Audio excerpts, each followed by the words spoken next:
It felt so good. Amazing, guys. Here we got the W. Welcome back to Wnba Pro, the unfiltered, unapologetic, and deeply analytical hub for the sharpest basketball breakdowns on the internet. If you're here for surface-level box scores, casual hot takes, or polished PR narratives built to protect reputations, you're in the wrong place. Today, we're diving straight into the explosive professional debut of Raven Johnson, the evolving dual-point guard connection she's forming with Caitlin Clark, the clear defensive identity the Fever are constructing, the sheer impact of their bench rotation, and the looming roster decisions that are already putting pressure on the coaching staff. It all begins with the moment the ball went up at Barclays Center, where Indiana stepped into a hostile environment against a stacked New York Liberty squad built around elite size and defensive length, featuring stars like Breanna Stewart, Jonquil Jones, and the massive interior presence of Han Su. Most expected Indiana to be overwhelmed by physicality and depth, but instead of backing down, they played with relentless pace, attacked the paint with confidence, and turned transition opportunities into constant pressure that flipped the script on the Fever home team. At the center of that fast-paced system was a rookie guard out of South Carolina, already under heavy scrutiny, who became a key trigger in accelerating Indiana's offense and setting the tone for a fearless, high-tempo approach that completely disrupted expectations. And see people and the way she gets them the ball. Let's talk specifically about the two-way emergence of Raven Johnson. The moment she checked in, the entire WNBA landscape was watching closely to see whether the jump from college to the pro level would expose any gaps. But she answered that question immediately with total control and composure. In her first 9 tightly managed minutes, she filled the stat sheet in multiple ways. But the real story goes far beyond numbers. What stood out was her advanced, almost veteran-like awareness against an elite defensive unit, showing no hesitation under pressure. The film tells it clearly. She reads coverages early, manipulates defenders with patience, and delivers a perfectly timed, precise assist to Kelsey Mitchell for a clean three-pointer that came off pure timing and decision-making. She doesn't look rushed or overwhelmed. She plays with the calm, calculated tempo of a seasoned guard who understands spacing and rhythm at the highest level. Defensively, she's exactly what was advertised: disruptive, relentless, and constantly active in passing lanes, fighting through screens with discipline, and making opposing ball handlers work for every inch of space. The real debate was never about her defensive impact, but whether her offensive game could translate smoothly at the professional level, whether she could command a half-court system under pressure and coexist effectively alongside a dominant offensive engine like Caitlin Clark. Of course, Caitlin, Sophie Cunningham, but it was nice to be able to see Raven showcasing some of her offensive ability because we all know she's good on defense. When she was in for just 9 minutes, I checked the box. The answer we got last night was a clear, emphatic yes.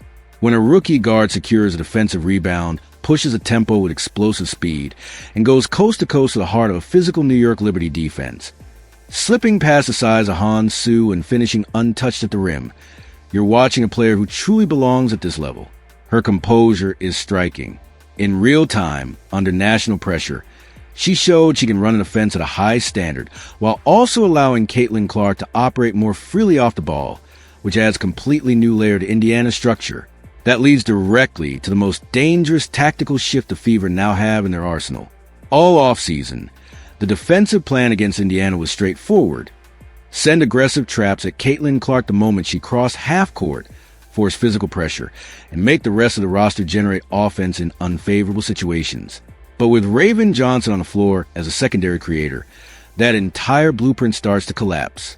If defenses commit to trapping Clark that far out, they are now willingly leaving a high IQ playmaker unguarded in space.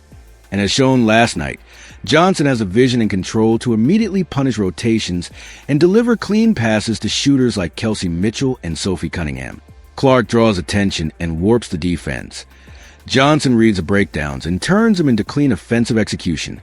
Even in a game where Clark had an inefficient shooting night and struggled to find rhythm against physical coverage, the bigger picture is clear.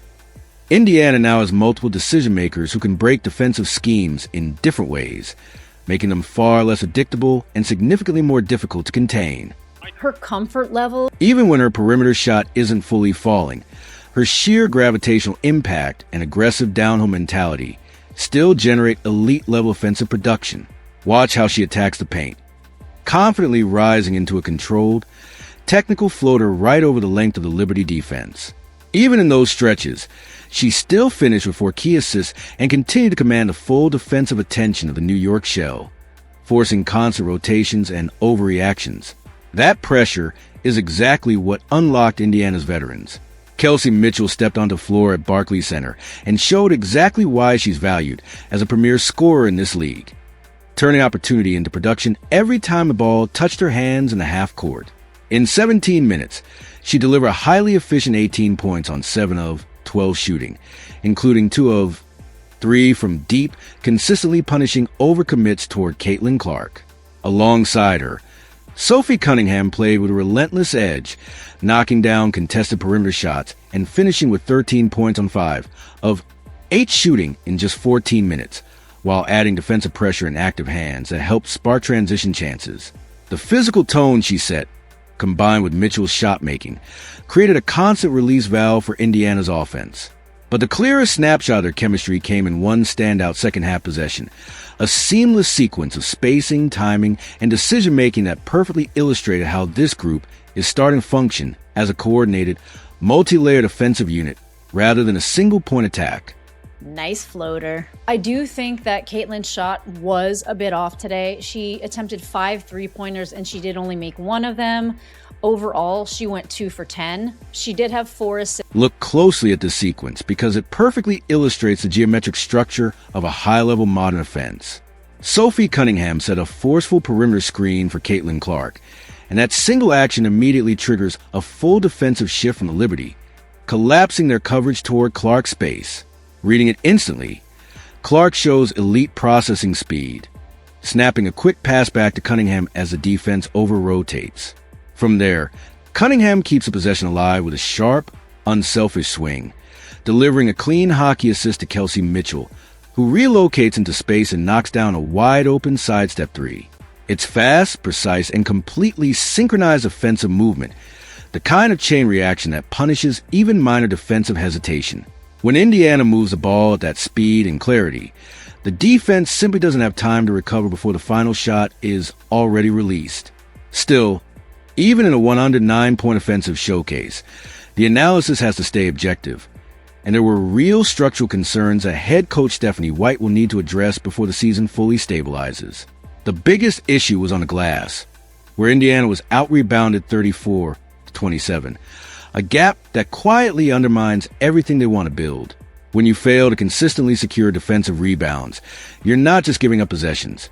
You're also breaking the foundation of their transition identity, which depends on quick outlets and tempo control.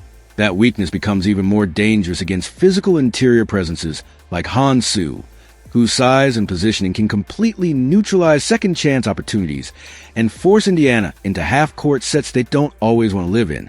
This is the balance Indiana has to solve. Elite perimeter creation and rapid ball movement on one side, versus the need for control, physical rebounding, and interior resistance on the other. And this season, Sophie definitely has Caitlin's back. Showcased right here in this play. She's setting a screen for her, so Caitlin has the space to make a move where she gets it over to Sophie, kind of like a hockey assist who gets it over to Kelsey for the sidestep 3. And notice Mo Billings boxing out there under the basket. In addition to being able to pass, to go coast to coast, to block like crazy, Raven... When she establishes deep post position directly under the rim, there's very little any defense can do to physically dislodge her. She dictated terms inside, repeatedly finishing through contact and altering the entire rhythm of Indiana's interior coverage, including forcing tough adjustments against Michaela Timpson and Maisha Hines-Allen, while anchoring a 20-point, 22-minute impact stretch built on pure interior control. What made it more complete, however, was the contrast in veteran execution around her. While Indiana struggled at times to contain the size and presence of Han Su, veteran forward Monique Billings delivered quiet but crucial masterclass in positioning, using timing, leverage, and disciplined box-outs to repeatedly move Han Su off her preferred spots and protect the restricted area in ways that don't show up in traditional box scores, but absolutely decide possessions at the highest level. That kind of physical IQ is exactly what coaching staff like Stephanie White value when building playoff-level rotations. At the same time, the roster pressure surrounding this group is becoming impossible to ignore, with training camp depth forcing difficult decisions under salary constraints and leaving multiple young players fighting for long-term roster survival. Players like Jessica Timmons flashed Real perimeter scoring polish with a smooth pull-up game and reliable free-throw mechanics, while 6'4" shooter Justine Pat showed immediate spacing value by knocking down 2 of 3 from deep in limited minutes, creating legitimate floor-stretching impact that teams across the league would notice quickly. That combination of interior dominance and emerging perimeter depth reinforced the broader identity of this group. A fast, aggressive, transition-heavy system built around elite spacing and relentless pressure, with the gravitational force of Caitlin Clark, the scoring efficiency of Kelsey Mitchell, and the physical edge brought by players like Sophie Cunningham. Indiana's system is increasingly difficult to scheme against, especially when paired with the emerging two-way control of Raven Johnson.